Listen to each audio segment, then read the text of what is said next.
Hello, NamasteNamaskarm, and this is my first live. And I don't have anything much to say in this first live. All I have to say that all of you guys watching me right now, thank you so much for joining. And the other thing is that we have started our school days. Like if you are in 10th or 12th, you guys would have already started your schooling. And the students in ninth or who are going to 12th right now, you guys, one second. One second. I am totally new to this live thing, so just give me 1 second to. Okay.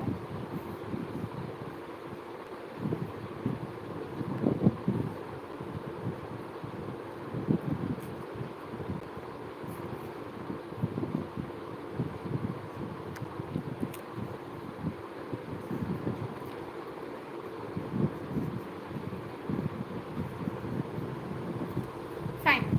So now that I have gone live, I just wanted to say that all the best for this new academic year.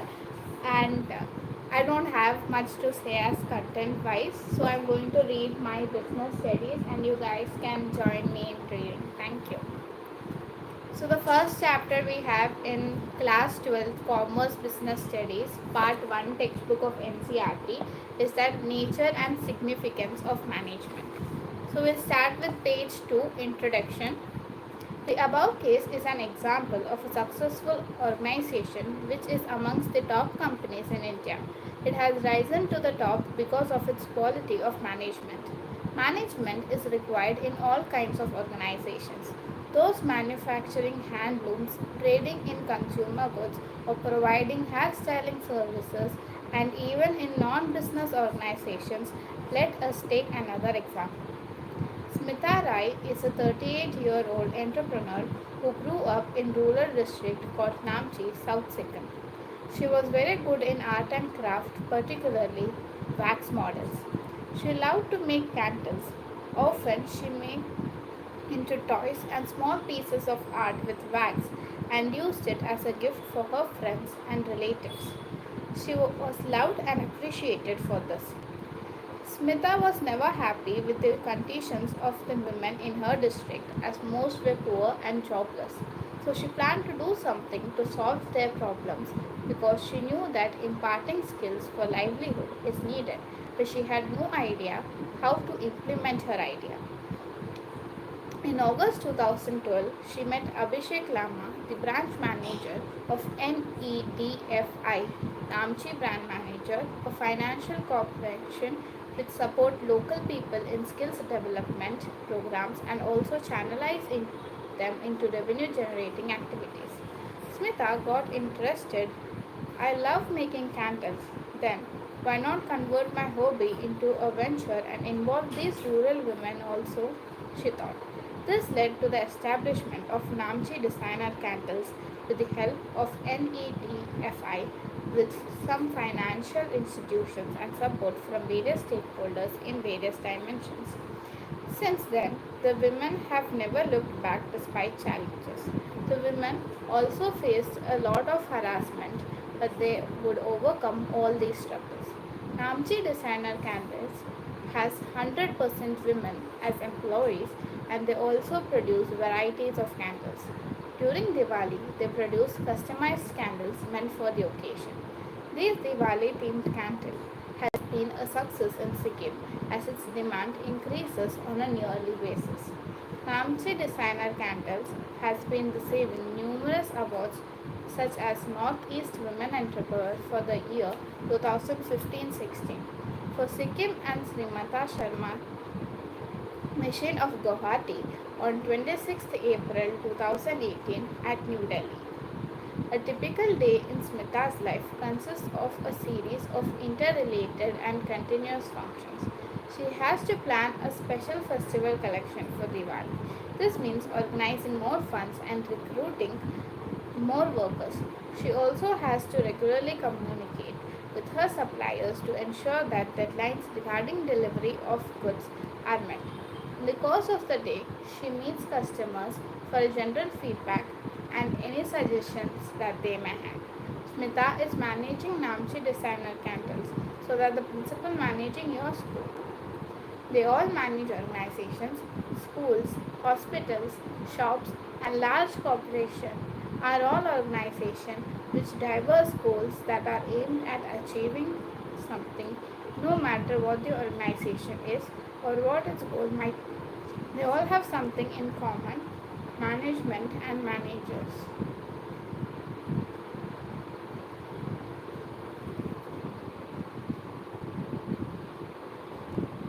Hello,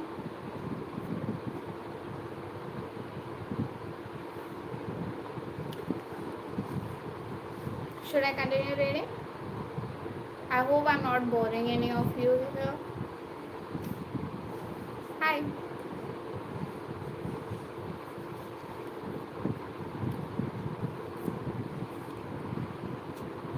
Vada.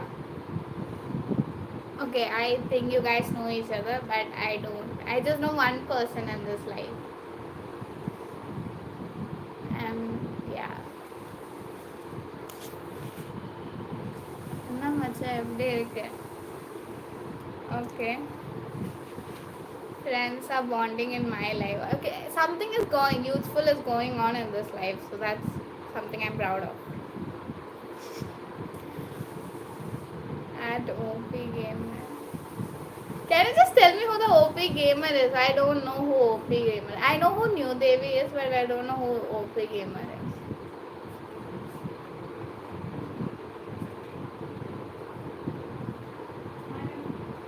And the classmates. I won't tell. Okay, cool. Enjoy.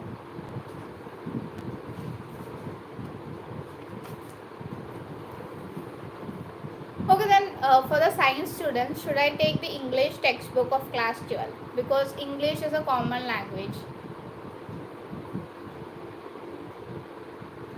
Should I take the English textbooks? We'll read the English textbook. Just give me one sec.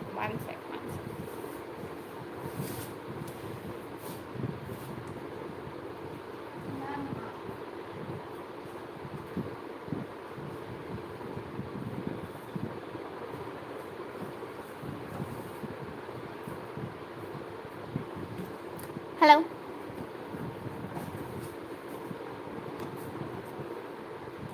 This is the main course. Study chemistry, very good. Please focus on studying. Just study. As I am reading, you continue your studies. Please just let the life go on. But anyways, I just find reading English very interesting and it's one of my favorite subjects. To be frank, it is the only favorite subject I have right now. So yeah, I'll read Flamingo, textbook of class 12, course.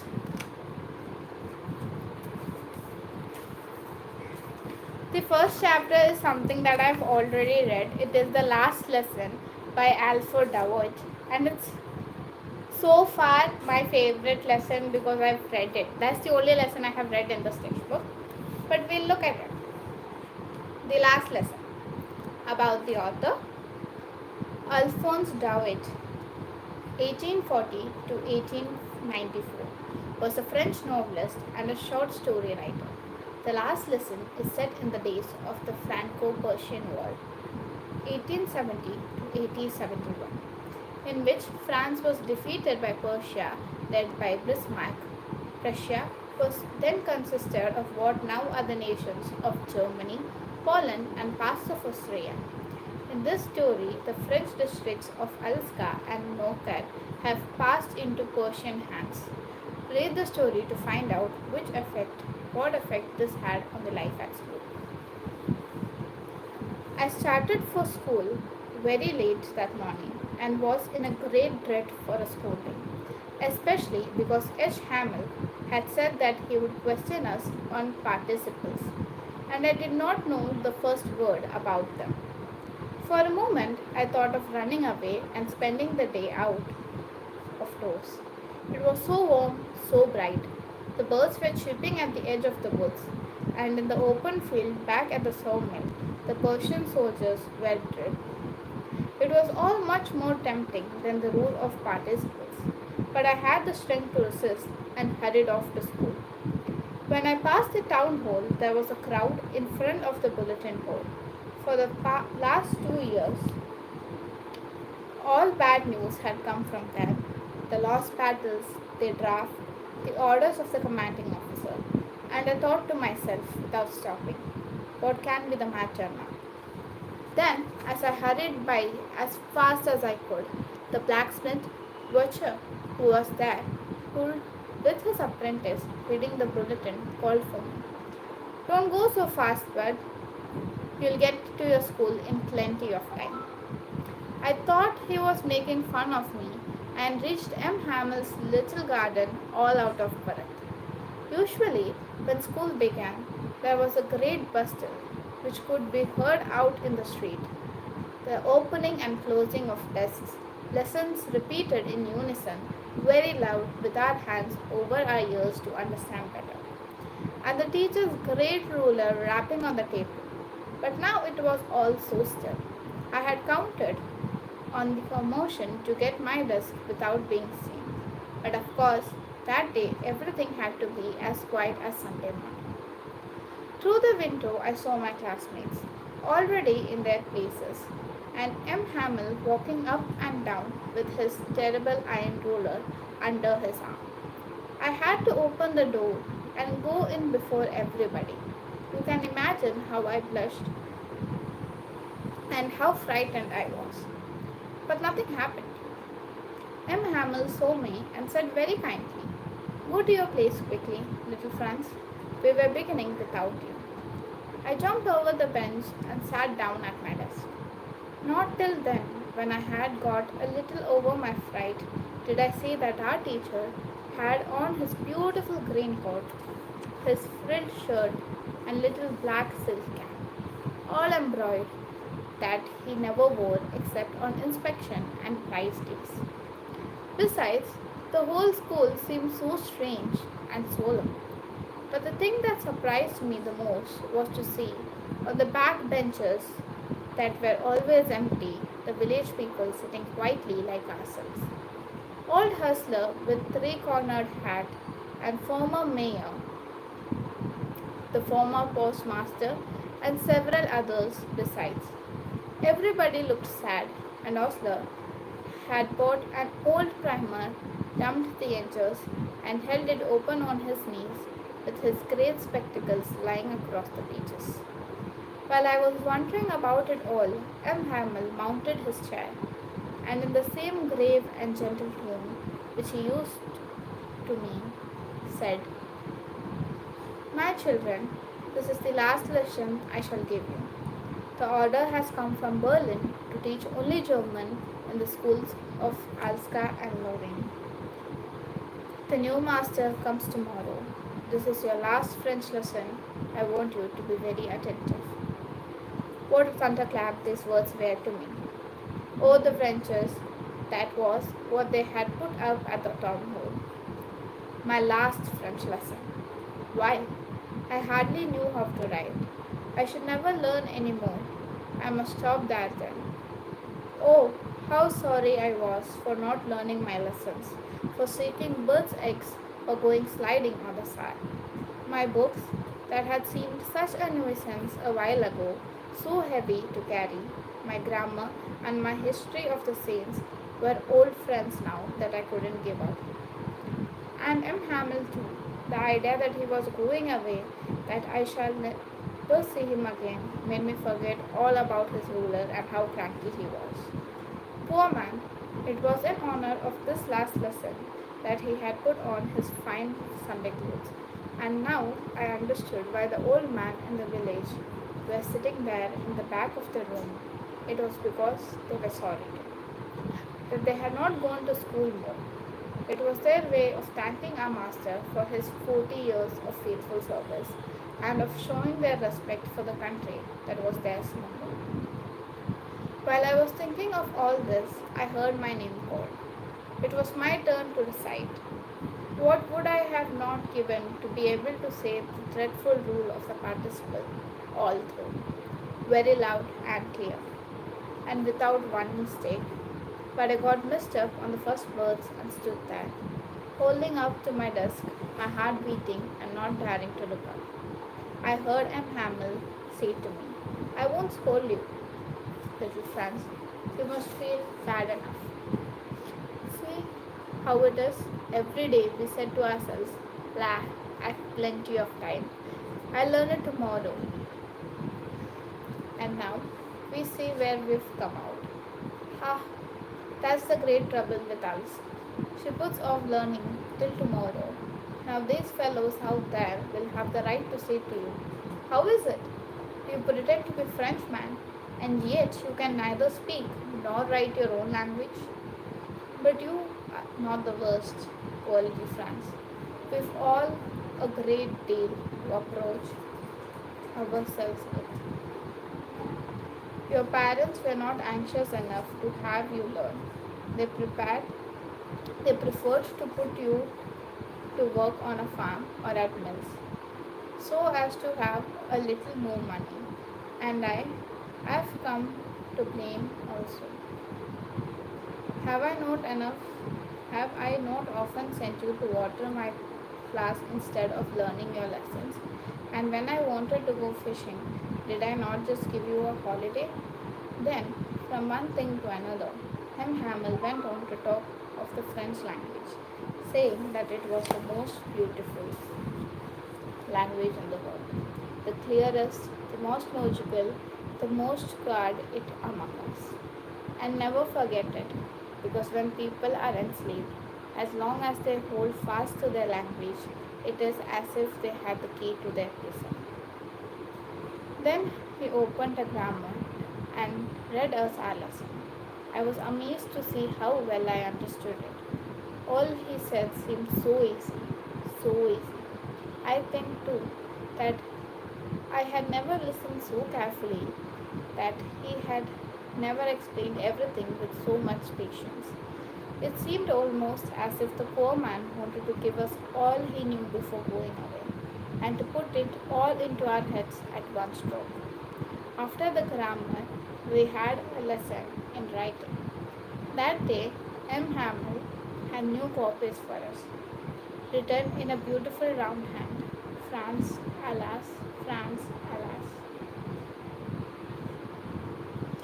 They looked like little flags floating everywhere in our schoolroom, hung from the road at the top of our desks. You ought to have seen how everyone set to work, and how quiet it was. The only sound was the scratching of the pens over paper.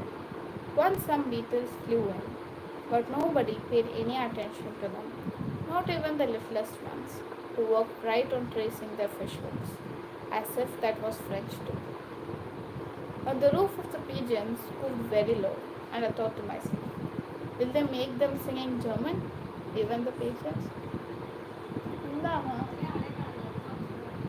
അവൾ പോയി എന്തിന് അതിനാ അതെടുത്തോ എടുക്ക ഇല്ല ആരും ഇല്ല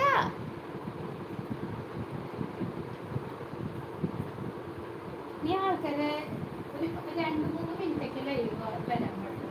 അത് കഴിഞ്ഞിട്ട് നമുക്ക് കട്ട് ചെയ്ത് പോലെ കണ്ടിന്യൂസ് ഒക്കെ ലൈവ് പോയി കഴിഞ്ഞാൽ ആൾക്കാർക്ക് പോകും. ശരി കഴിഞ്ഞ സ്റ്റോപ്പ് ചെയ്തില്ല. ഞാൻ ഇറങ്ങില്ല. എത്ര നേരം ലൈവിലിരിക്കണം? ഞാൻ 30 മിനിറ്റ്സ് സ്റ്റോപ്പ് ചെയ്ത് ഈ ലസം കാര്യമായിട്ട് 30 മിനിറ്റ്സ് ഇരുന്നാലും നിനക്ക് പോയിന്റ്സ് കിട്ടുമല്ലോ. അങ്ങനെ ഒന്നല്ല. പിന്നെ എന്തിനാ ലൈവിലിരിക്കണം? ഞാൻ വൈഫൈ ഓഫ് ചെയ്തോളാം. നമ്മൾ എന്തിനാണ് ഇങ്ങനെയൊക്കെ ചെയ്യണത്?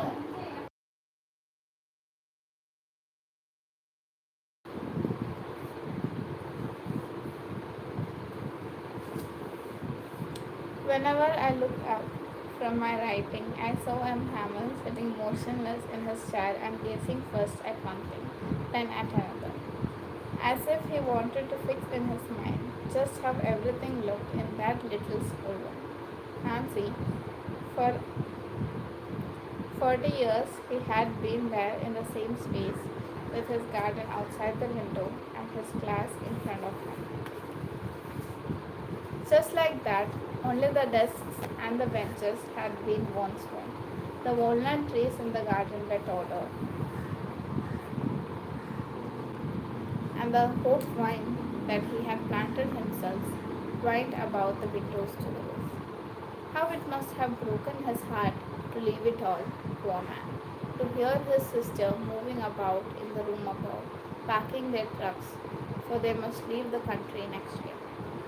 But he had the courage to hear every lesson to the very last. After the writing, we had a lesson in history, and then the babies chanted their ba, bee, bee, bo, bow. Down there at the back of the room, old Hustler had put on his spectacles and, holding his primer in both hands, spelled the letters with them. You could see that he too was crying. His voice trembled with emotion, and it was so funny to hear him that we all wanted to laugh and cry. Ah, how well I remember it, that last lesson. All at once the church clock struck 12, then the angels. At the same moment, the trumpets of the Persians, returning from Dren, sounded under our windows. M. Hamel stood up, very pale in his charge. I never saw him so tall. My friend said, I, I, but something choked him. He could not go on. Then he turned to the blackboard, took a piece of chalk, and bearing on with all his might, he wrote as large as he could, Via la Mesa. Then he stopped and leaned his head against the wall, and without a word, he made a gesture to us with his hand. School has dismissed, you may go. This was the last lesson and the first lesson of the Flamingo English textbook. We all have certain school experiences, certain retirements, and certain last lessons. You can comment any of your experiences, and this is my first live, which I'll be ending right now. Bye bye. Thank you so much for attending.